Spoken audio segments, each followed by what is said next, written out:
بسم اللہ الرحمن الرحیم الحمد للہ رب العالمین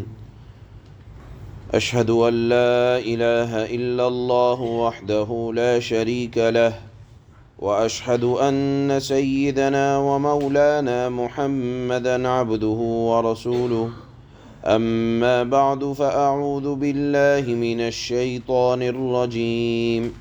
بسم اللہ الرحمن الرحیم وَإِنَّ مِنْهُمْ لَفَرِيقًا يَلْوُونَ أَلْسِنَتَهُمْ بِالْكِتَابِ لِتَحْسَبُوهُ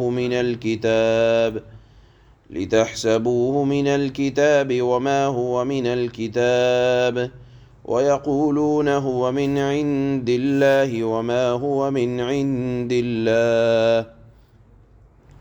وَيَقُولُونَ عَلَى اللَّهِ الْكَذِبَ وَهُمْ يَعْلَمُونَ صدق اللہ مولانا العلی العظیم۔ قرآن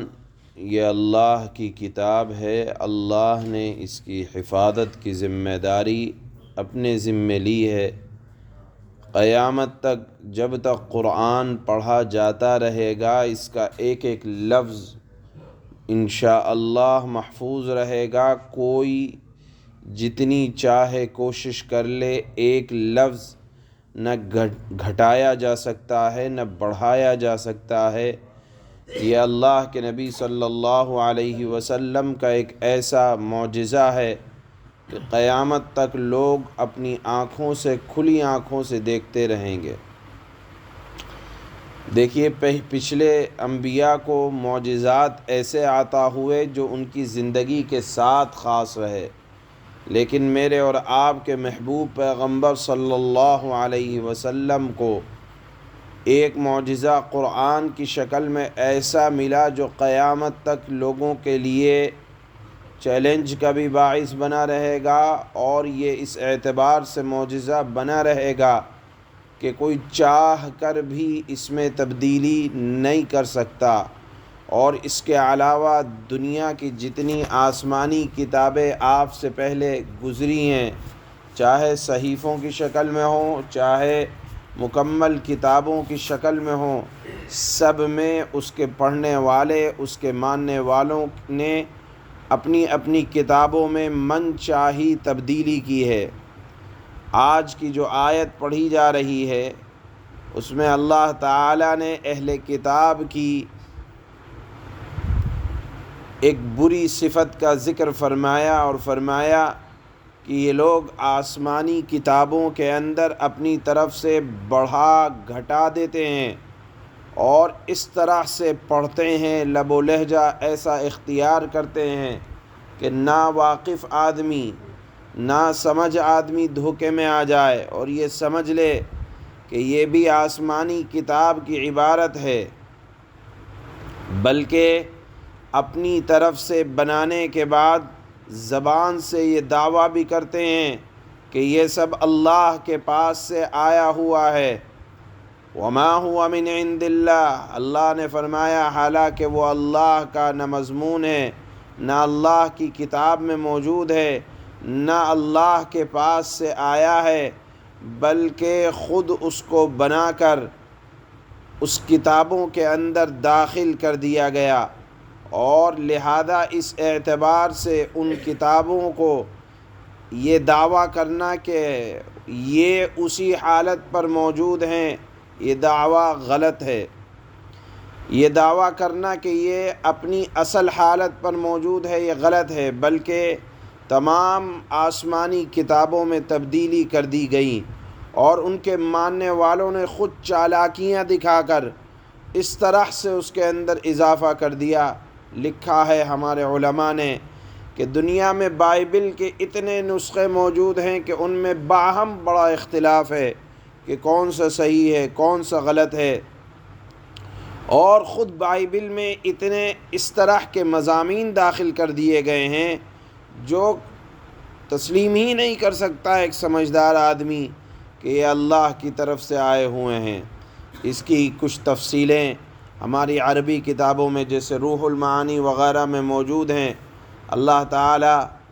بہترین بدلہ دے ان کتابوں کے کام کرنے والوں کو کہ انہوں نے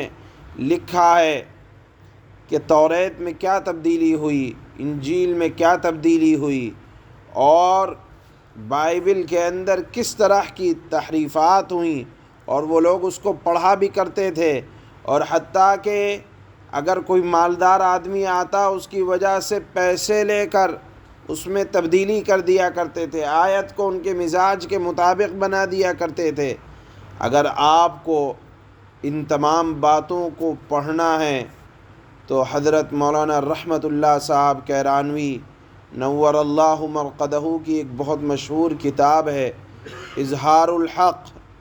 جو عربی زبان میں ہے، جس کا اردو میں بھی ترجمہ کر دیا گیا، بڑی مشہور کتاب ہے، ہم لوگوں نے پڑھی۔ اس بائبل سے قرآن تک اور پڑھایا جاتا ہے،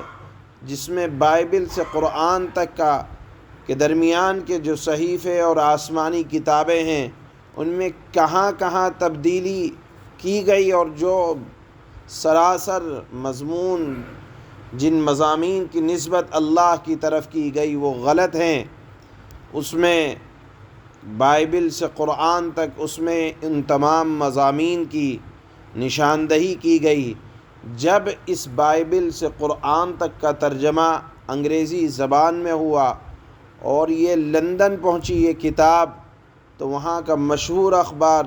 لندن ٹائمز میں یہ خبر چھپی کہ اگر یہ کتاب بائبل سے قرآن تک اس کا انگریزی ترجمہ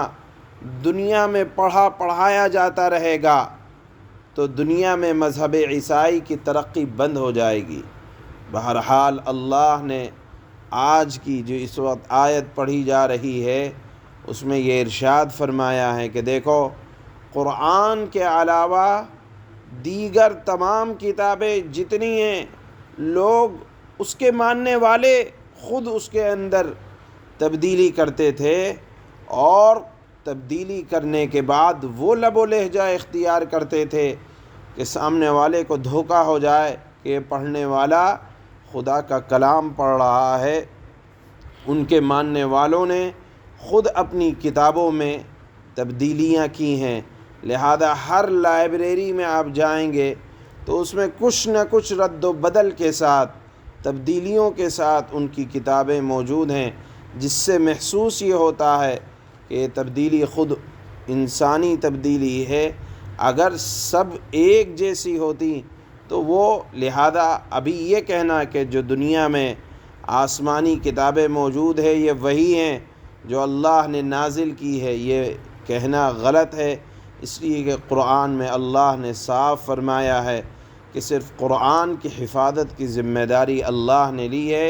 اس کے علاوہ جتنی آسمانی کتابیں ہیں اس میں کچھ نہ کچھ رد و بدل ضرور ان کے ماننے والوں نے کیا ہے۔ اسی بات کو اللہ نے یہاں آیت میں بیان کیا، وَإِنَّ مِنْهُمْ لَفَرِيقًا يَلْوُونَ أَلْسِنَتَهُمْ بِالْكِتَابِ لِتَحْسَبُوهُ مِنَ الْكِتَابِ وَمَا هُوَ مِنَ الْكِتَابِ وَيَقُولُونَ هُوَ مِنْ عِنْدِ اللَّهِ وَمَا هُوَ مِنْ عِنْدِ اللَّهِ وَيَقُولُونَ عَلَى اللَّهِ الْكَذِبَ وَهُمْ يَعْلَمُونَ۔ اور اہل کتاب مراد یہود و نصارہ یا جن کو بھی کتابیں اللہ نے آسمانی عطا فرمائیں، ایک گروہ کے لوگ ایسے ہیں جو کتاب یعنی تورات پڑھتے وقت اپنی زبانوں کو مروڑتے ہیں، یعنی پڑھنے میں ایسا لب و لہجہ اختیار کرتے ہیں تاکہ تم ان کی مروڑ کر بنائی ہوئی اس عبارت کو کتاب کا یعنی آسمانی کتاب کا یا اللہ کی طرف سے نازل کیا ہوا مضمون کو کتاب کا حصہ سمجھو، وما هو من الکتاب، حالانکہ وہ کتاب کا حصہ نہیں ہوتی، وَيَقُولُونَ هُوَ مِنْ عِنْدِ اللَّهِ وَمَا هُوَ مِنْ عِنْدِ اللَّهِ، خود نے بنایا، کتابوں میں داخل کیا اور کہتے ہیں کہ یہ عبارت اللہ کی طرف سے ہے، حالانکہ وہ اللہ کی طرف سے نہیں ہوتی۔ سن لیں، اس طرح وہ اللہ پر جانتے بوجھتے جھوٹ باندھتے ہیں، یعنی خود بنایا مضمون کی نسبت اللہ کی طرف کی، یہ نسبت کرنا یا یہ مضمون کا بڑھانا یہ برا عمل ہے، اتنا برا عمل ہے کہ اللہ ہی پر جھوٹ باندھ دیا۔ سبحان اللہ۔